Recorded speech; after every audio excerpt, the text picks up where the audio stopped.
Most people think QA and IPQA are the same thing, but they actually have two very different jobs.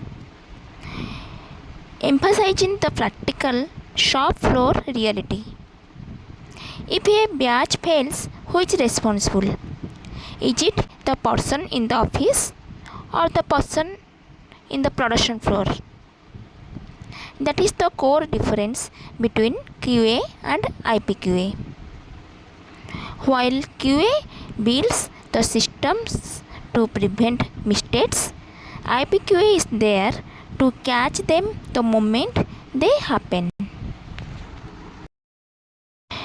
QA is the overall quality system. IPQA quality checks during the process. For examples in pharmaceutical industries, QA's role is approves SOPs, reviews batch records, handles QMS tool and compliance. While in the role of IPQA is checks tablet weight, fill volume, line clearance and process parameters. In process quality assurance, IPQA in the pharmaceutical industries ensures compliance with quality standards throughout production by monitoring processes and verifying adherence to good manufacturing practices, that is GMP. IPQA professionals are responsible for real-time monitoring, documentation, line clearance, and handling deviations to maintain product quality. Their role is critical for ensuring that the manufacturing process meet regulatory guidelines and for preparing facilities for audits. When a production line is running at full speed, who ensures that the final product is safe? It is not the managers in the office. It is the IPQA officer on the floor. From line clearance to sampling, IPQA is the heartbeat of quality during manufacturing. Today we are looking at the exact roles and the responsibilities that make these positions so critical. Every production run starts at the exact same place, the IPQA inspection. The first responsibility on your list is the line clearance and the area cleaning verification. Verifying cleanliness and readiness of equipment and area before starting a new batch. Why do we monitor in real time? Because in pharma, a small drift in machine settings can lead to a massive batch failure. As an IPQA, you are the early warning system.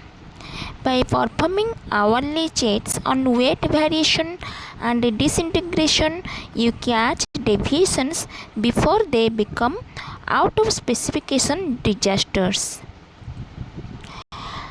So, observing each step of production to ensure adherence to SOPs and GMP.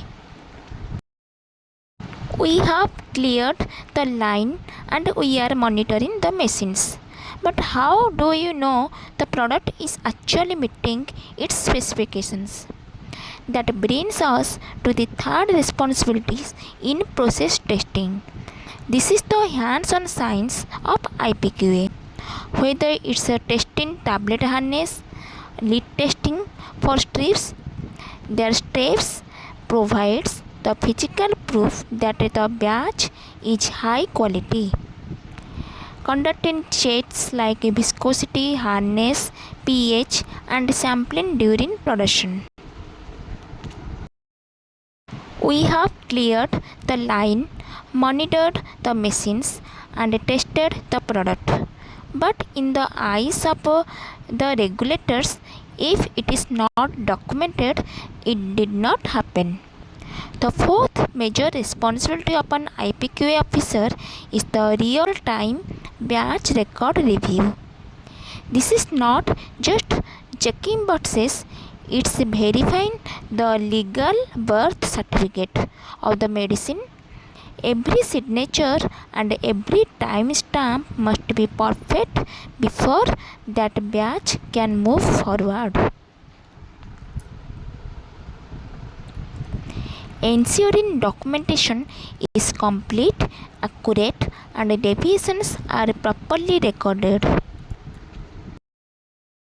What happens when things go wrong? No matter how perfect your SOPs are, deviations will happen. A machine breakdown, a temperature spike, or a weight fluctuation. The fifth critical responsibility of an IPQA officer is deviation handling. You are the first responder who must identify the issue, document it accurately, and help determine if the batch can be shaped or if it is a total loss. So, investigating non-conformities and implementing corrective actions. You have a perfect machine and a perfect record, but if the air around your product is contaminated, the entire batch is a failure. The sixth responsibility of an IPQA officer is environmental monitoring. You are the guardian of the room's conditions, checking everything from humidity and temperature to pressure differentials and microbial counts. Monitoring humidity, temperature, and pressure differential to maintain controlled condition. Everything we have discussed, the monitoring, the testing, the documentation, it's all lead to this. The seventh responsibility of an IPQA officer is audit readiness. You are essentially the internal auditor who ensures the plant is ready for a surprise inspection from the FDA or WHO at any moment. Your goal is simple. Make sure the facility is always audit ready, so there are zero observations when the regulators walk through those doors. So, preparing documentations and process for internal and external audits. You can have the best machines and the perfect SOPs, but they won't matter if the people operating them are not properly trained. The eighth responsibility of an IPQA officer is training and personal qualification. You are responsible for ensuring that every operator on the floor is not just working but is fully qualified and understands the why behind every GMP steps. Educating production staff on GMP, SOPs, and quality standards. That is the full IPQA cycle in 8 steps. Which one was a surprise to you?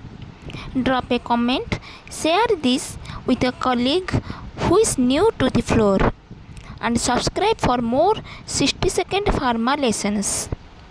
Quality matters. See you next time.